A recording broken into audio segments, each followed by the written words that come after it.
Je suis le frère H.T. Kalenga, enfant de Dieu et batteur depuis quelques années. Et je suis aussi dans le monde musical. C'est là que j'essaie un peu d'exercer ma vocation de la batterie.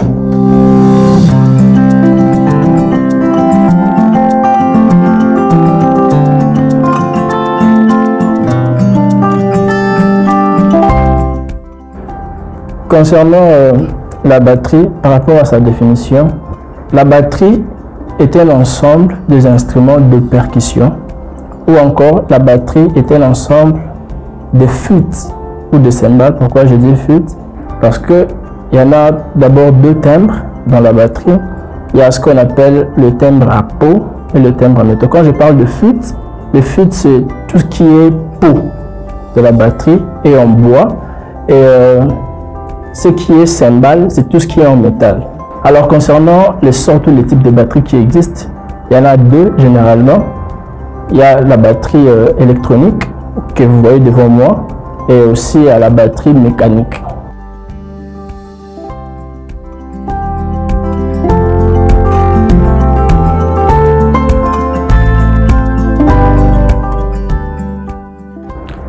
La différence majeure entre les deux batteries, je commencerai d'abord par l'électronique. Déjà, avec l'électronique, nous pouvons voir que les sons est incorporé. Il y a les sons qu'on utilise via un module. Par exemple, il y a ce module qui a des sons à l'intérieur. Et mécanique, il y a le son qui est brut. Je ne sais pas gérer le volume en tant que module parce qu'il n'y a pas de module dans la batterie mécanique. Et les sons sont différents. Les touchés aussi se diffèrent aussi de plusieurs manières. Et quand on parle de la batterie électronique, dans la batterie électronique, il y a des sons que je peux avoir qui est un peu plus fin, qui est un peu plus propre, différemment de la batterie mécanique. La batterie mécanique, j'ai les sons dont moi-même je suis en train de jouer, dont moi-même je peux gérer le volume, mais qui n'est vraiment pas propre.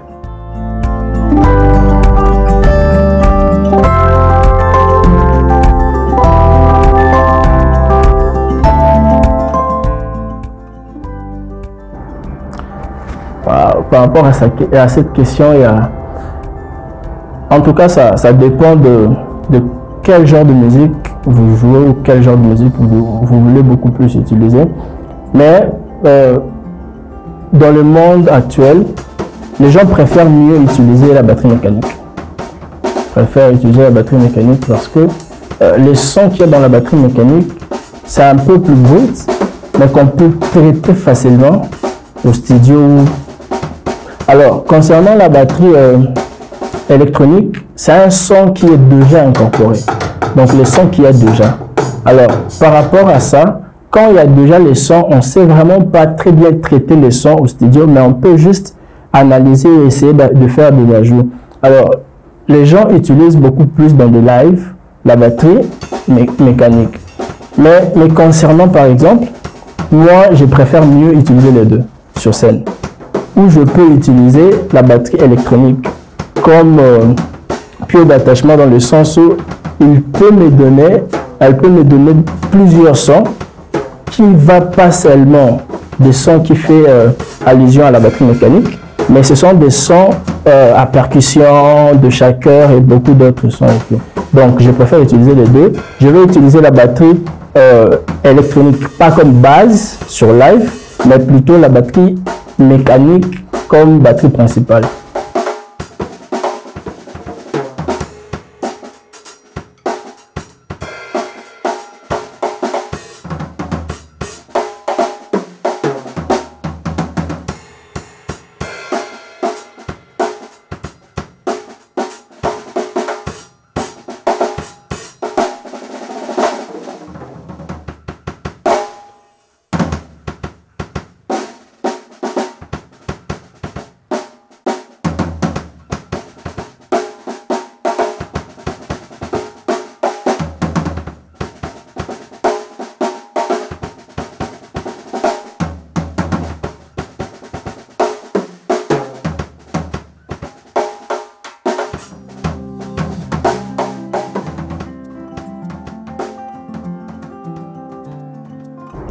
concernant les avantages, d'abord par rapport à la batterie électronique que vous voyez devant moi, via ces modules, il y a beaucoup de sons, il y a des dizaines de sons que la batterie électronique peut me fournir, dont la batterie mécanique ne peut pas.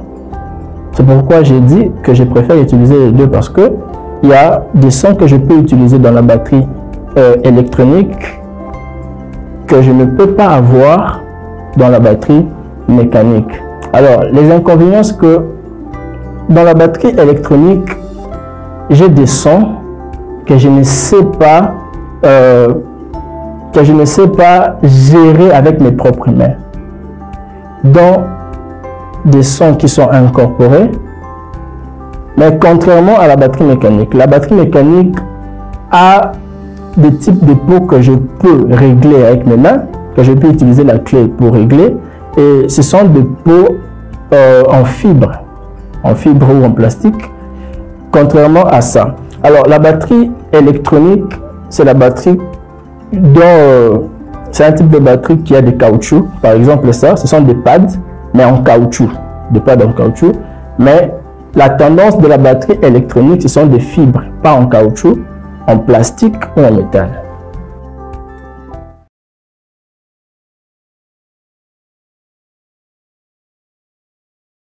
La batterie mécanique, ça fait aussi beaucoup de mécanique. D'ailleurs, je suis en train de suivre l'élément. Bon, je découvre, bien sûr, c'est une découverte, mais on comprend presque rien. Alors, on s'est dit, c'est bon, peut-être les musiciens pourront nous en dire plus. Bon, la batterie, on la voit, on la connaît, mais ce qu'il explique là nous dépasse un peu. Ça dépasse, surtout qu'on n'est pas de ce monde des musiciens. Vraiment. Madame Bijou, dépassée par les événements. Comme Mamie me dit, donc j'aime bien quand on la joue à l'église, mais tout ce qu'on explique là. C'est juste que le matériel est différent et le son est différent de la batterie que nous avons faite de nature ici dans les cultes. Elle est mécanique avec des sons plus bruts, mais les Blancs ont voulu mettre tout ça un peu, rendre électronique.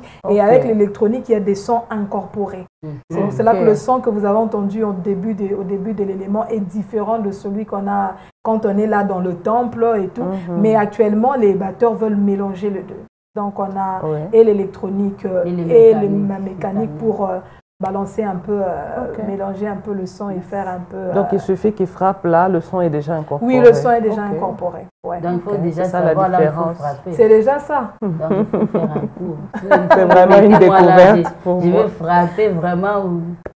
Vraiment frapper. Alors, c'est pour tous les batteurs qui nous suivent aujourd'hui, c'était important. C'est un aspect en musique qu'on ne connaît pas vraiment. Moi, je suis juste chantre aussi. Ce sont plus les batteurs qui sont servis aujourd'hui puisque nous sommes en musique. Et c'est important parce que la plupart des lives maintenant se font avec la batterie électronique. Alors, il faut aussi savoir l'utiliser. Alors